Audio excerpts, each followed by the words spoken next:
Hello everyone. आज दिन कौन सा है पता नहीं, क्योंकि सूट वाले दिन वीडियो अपलोड होती नहीं है। तो ठीक है, वेलकम बैक। बिना दिन के दिन तो हमारा होगा, अगर आप और हम मिलकर कोई अच्छा स्टार्टअप करते हैं तो हमारा दिन बन जाएगा। आज हम बात करने वाले कंपनियां कैसे बनानी चाहिए। बहुत सारे लोग कंफ्यूज होते हैं कि ओपीसी रखें, वन पर्सन कंपनी, एलएलपी रखें, लाइबिलिटी लिमिटेड पार्टनरशिप, या फिर private limited. As a startup अगर आप खुद का पैसा बूटस्ट्रैप कर रहे हो और आपके पास एक अच्छा सपोर्ट है जो आपको बैक सपोर्ट कर सकता है पैसे के लिए, इकोनॉमिकली, बाकी चीजों से भी, तो एलएलपी सबसे अच्छा ऑप्शन बना है। ठीक है, लेकिन अगर आप मार्केट में आ रहे हो and you need some fund, आप चाहते हो इन्वेस्टर्स को ऑनबोर्ड करना, आप चाहते हो इन्वेस्टर के थ्रू फंड उठाना, तो प्राइवेट लिमिटेड सबसे अच्छा होता है। देखो सिंपल सा गेम है, अगर आप गूगल मारोगे आपको 50 अलग से डिफरेंस मिल जाएंगे कि एलएलपी और प्राइवेट लिमिटेड क्यों अलग अलग होते हैं। आप बेसिक समझो, LLP is liability limited partnership, जिसकी जितनी लाइबिलिटी है उतना लिमिटेड है।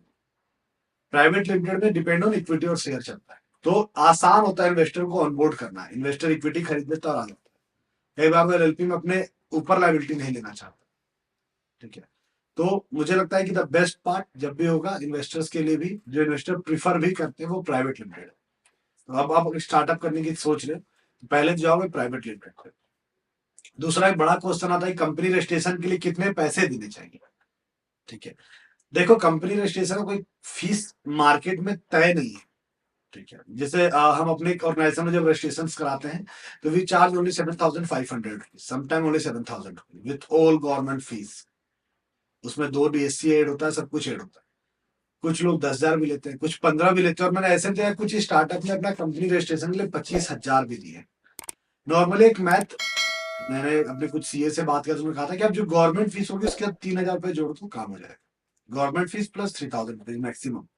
तो आपको एक अच्छा स्टार्टअप के लिए सपोर्टिव सीए मिल जाएगा जो कंपनी रजिस्टर्ड कर सकता है। बट हाँ, आपको वो खोजना होगा। जिस तरीके से मार्केट में आप अपॉर्चुनिटी देख के अपना स्टार्टअप स्टार्ट कर रहे हो, प्रॉब्लम को सॉल्व करने के अपना स्टार्टअप स्टार्ट कर रहे हो, सेम सीए भी आपको प्रॉब्लम देख के खोजना पड़ेगा।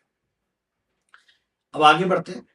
आइडिया आ गया, अपॉर्चुनिटी आ गई, स्टार्ट करने का सोच लिया, स्टार्ट कर दिया, ठीक है, कंपनी रजिस्टर्ड कर ली, बट नेक्स्ट। तो नेक्स्ट दो ऑप्शन आते हैं। कई लोग सोचते हैं इंक्यूबेशन चूज करें या इंक्यूबेटर चूज करें, या कुछ भी ना चूज करें, मेंटोर चूज कर ले। मेंटोर पहले इस देश में चाणक्य की तरह होते थे जो चंद्रगुप्त को राजा बना देते थे। आजकल के मेंटोर ऐसे होते हैं जो एकलव्य का अंगूठा छोड़ो गला पहले मांगते हैं। इंडिया में सबसे मुश्किल काम है अच्छे मेंटोर्स को खोजना। 90% मेंटोर्स फेक होते हैं, और फेक ही नहीं होते। वो या तो मोटिवेशनल स्पीकर होते हैं, उन्होंने बस अपना दुकान चला लिया। कुछ तो ऐसे होते हैं जो अपने आप को मेंटोर तो बना लेते हैं, बट द बिगेस्ट प्रॉब्लम जो आप मुड़ के देखोगे तो वे स्टार्टअप से इक्विटी ले लेते हैं। आई एम योर मेंटोर, तो गिव मी 3%, 4%। अभी लास्ट हमने किसी स्टार्टअप का सुना था, उसने 18% इक्विटी एडवाइजरी को दे दी थी। कुछ सीए, कुछ फिनांस गाय, कुछ सीएस वाले अपने आप को जबरदस्ती मेंटोर बना के रखते हैं, ताकि आप उनके अगर वो आपके मेंटी हो गए आप उनके, तो उन्हीं से आप ऑडिट कराओगे, उन्हीं से बैलेंस शीट कराओगे, उनका दुकान जिंदगी भर चलेगा। क्योंकि अच्छा मेंटोर खोजना दुनिया के सबसे टफ कामों में से। बट हाँ, अगर आपको मेंटोर मिलता है तो दैट्स द बेस्ट पार्ट, कि आप कंपनी रजिस्ट्रेशन करने से पहले मेंटोर दें। एक और चीज मिस हो रही थी, मैं ऐड कर देता हूँ। जब भी आप कंपनी रजिस्ट्रेशन के लिए जाओ, अगर आप खुद के लिए बना रहे हो तो that's a good part, but अगर आप 2 दोस्त या 3 दोस्त मिलकर कंपनी रजिस्ट्रेशन के लिए जा रहे हो या कंपनी बना रहे हो, प्लान कर रहे हो, मैं हमेशा एक चीज प्रेफर करने बोलूंगा, फाउंडर एंड को फाउंडर एग्रीमेंट। आप किस बेस पे उसको कंपनी में ला रहे हैं, टेक के लिए ला रहे हैं, मार्केटिंग के लिए ला रहे हैं, ऑपरेशंस के लिए ला रहे हैं, किस बेस पे आप इक्विटी उससे दे रहे हैं या आप इक्विटी डिवाइड कर रहे हैं, किस बेस पे। तो फाउंडर एंड को founder agreement is the best part जिसपे आपको काम करना। थर्ड एक इंपॉर्टेंट पार्ट आता है एनडीए।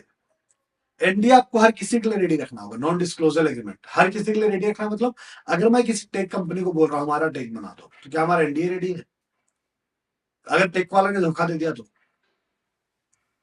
ठीक है, अगर किसी ऐसे इंप्लॉय को हायर कर रहे हैं जो हमारे लीगल या बाकी डॉक्यूमेंट जान रहा है, क्या वो किसी और को जाके बताना दे? हमारी कंपनी की डाटा तो लीक ना करे। तो एनडीए को फाउंडर एग्रीमेंट्स ये बहुत जरूरी काम है आपको, जो कंपनी रजिस्ट्रेशन से पहले करना है, या तो फिर कंपनी जब रजिस्टर्ड हो जाती है उसके बाद आप किसी को इंट्रोड्यूस करते हैं तो उसके साथ करना चाहिए। अब आता है कि मेंटोर का, इंक्यूबेशन चूज कर सकते हैं या फिर मेंटोर, या फिर आप इंक्यूबेशन सेंटर जाके एक अच्छा मेंटोर उस इंक्यूबेशन सेंटर की गारंटी पे आप ले सकते हो। बट याद रखना, जब भी आप मेंटोर चूज करते हो, मेंटोर 2 तरीके से आते हैं। सम कम विद स्मॉल इन्वेस्टमेंट, जो छोटा मोटा पैसा आप इन्वेस्ट करते हैं मेंटोर का, सम कम विद द इक्विटी, जो कुछ इक्विटी लेते हैं और मेंटोर करते हैं। सम आप ऐसे सपोर्ट करते हैं, no need to for any equity और एनी फंड, ठीक है ना, पैसा लेते हैं और आपको सपोर्ट करते हैं कुछ टाइम तक।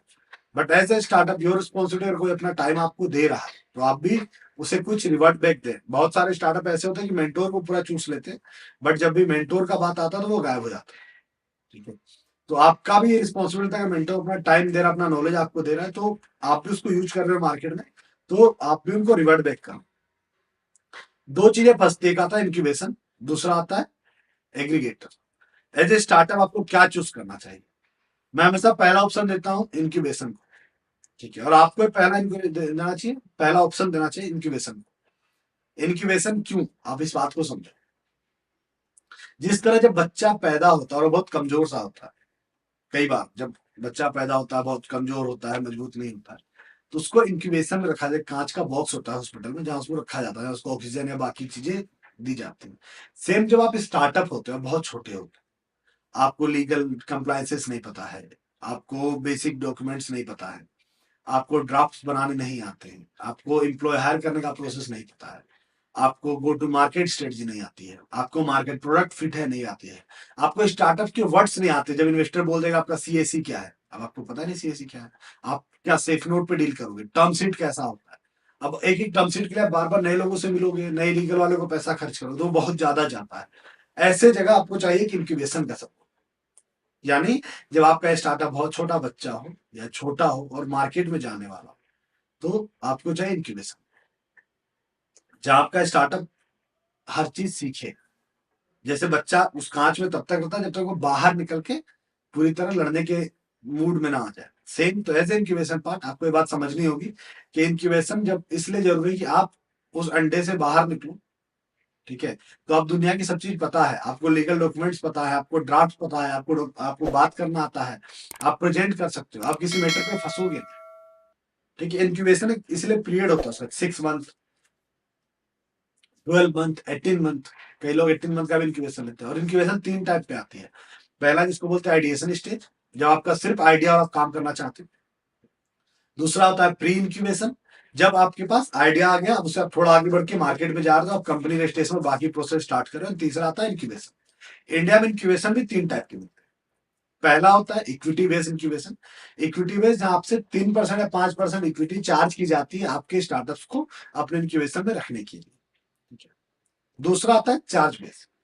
चार्ज बेस में क्या था, हम आपसे इंक्यूबेशन के बदले कुछ पैसे लेते हैं, बदले हम आपको इंक्यूबेट करते हैं, हमारा मेंटोर एक्सेस, कम्युनिटी एक्सेस, सब कुछ आपको मिलता है। And they charge 10,000 rupees to 5 lakh rupees. कोई भी इसका फिक्स नहीं है, हर कोई इंक्यूबेशन अपने हिसाब से चार्ज करता है, वो 1.5 लाख, 2 लाख, 4 लाख, 5 लाख, सब कुछ हो सकता है। थर्ड इंक्यूबेशन कुछ प्राइवेट कंपनियां, कुछ एनजीओ चलाते हैं, उनका चार्ज बहुत मिनिमम होता है, like 1,000 rupees per month, 3 month का इंक्यूबेशन रखते हैं। कुछ फ्री भी रखते हैं, ठीक है। लेकिन मैं थर्ड वाले को कई बार प्रिफर नहीं करता हूँ, क्योंकि आपको पता है कि एक मेंटोर अगर आता है और वो लेक्चर लेता है तो वो भी इंक्यूबेशन से चार्ज करता है, तो कई बार डिपेंड ऑन कंपनीज भी होती है कि वो किसको रखते हैं। तो ये 3 इंक्यूबेशन इजिली अवेलेबल है। आप जब इंक्यूबेट हो जाते हो, आपको बेसिक टर्म समझ में आने लगते हैं, आप समझ जाते हो इन्वेस्टर से डील कैसे करनी है, कंपनियों से डील कैसे करनी है, बात कैसे करनी है, इन्वेस्टर्स को अप्रोच कैसे करना है, गो टू मार्केट कैसे बनाना है, आपका जीटीएम को ठीक करते कैसे करना, प्रोडक्ट के बारे में नॉलेज ज्यादा, मार्केट फिट है या नहीं। जब ये चीजें आपकी कंप्लीट हो जाती है, then you go to aggregator. Aggregator का इंडिया में ऐसा हिसाब है, एग्रीगेटर में नॉर्मली 2 तरीके के होते हैं, अब तो 3 भी बन गया। पहला तरीका से वो भी इक्विटी चार्ज करते हैं। दूसरा होता है वो कई इनकी वजह से इक्विटी ना, एग्रीगेटर इक्विटी ना चार्ज करते हैं, दे चार्ज रुपीज लाइक 50,000, 30,000, थोड़े महंगे होते हैं एग्रीगेटर। एंड तीसरा ये होता है, वो होता है कमीशन बेस, कि हम आपको फंड उठा के दिलाएंगे और जितना फंड आएगा उसमें हमारा 2% या 5% कमीशन होगा, और प्लस कुछ पैसे में इक्विटी होगा, ठीक है, वैल्यू में इक्विटी होगा। इंडिया में बहुत सारे इंडिकेटर भी है ये काम कर रहे हैं कमीशन बेस। याद रखना, इंक्यूबेशन का काम है आपको तैयार करना, इन्वेस्टर से मिलाना, इनसे मिलाना, बेसिक चीजें तैयार करना। एग्रीगेटर का ज्यादातर काम होता है आपको फंड दिला के एक स्टेप और ऊपर ले आना, बिल्कुल आप आइडिया पे थे, जीरो पे थे, आपको इंक्यूबेशन एक सीढ़ी चढ़ाता है जहां आप चीजें समझना सीख जाते हो, आपको के साथ कोई फ्रॉड नहीं कर सकता, आप बेसिक बनाना सीख जाते हो, आपको कोई भी हेल्प चाहिए, जस्ट कनेक्ट इंक्यूबेशन सेंटर, वो आपको हेल्प करता है। एग्रीगेटर्स एक पैर ऊपर चलाता है, एक सीढ़ी और ऊपर, जब आप मार्केट में ग्रो कर चुके हो।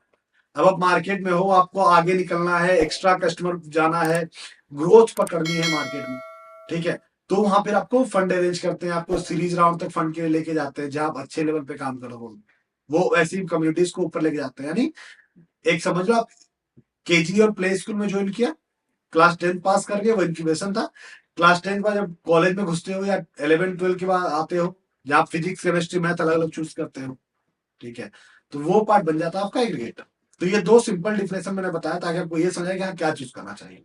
पहला, याद रखना, प्राइवेट लिमिटेड कंपनी बनानी चाहिए, ज्यादा अच्छा होता है। दूसरा, आपको इंक्यूबेशन पहले लेना चाहिए, then you go for aggregator. As a startup आपको जो अपने यूनिक पॉइंट पे काम करनी है, जो सबसे इंपॉर्टेंट है, जब भी आप आइडिएशन स्टेज में हो, डू योर मोर रिसर्च, ठीक है, ताकि आपको ये पता रहे आपका प्रोडक्ट मार्केट में कितना जाएगा, कितना नहीं जाएगा, ठीक है।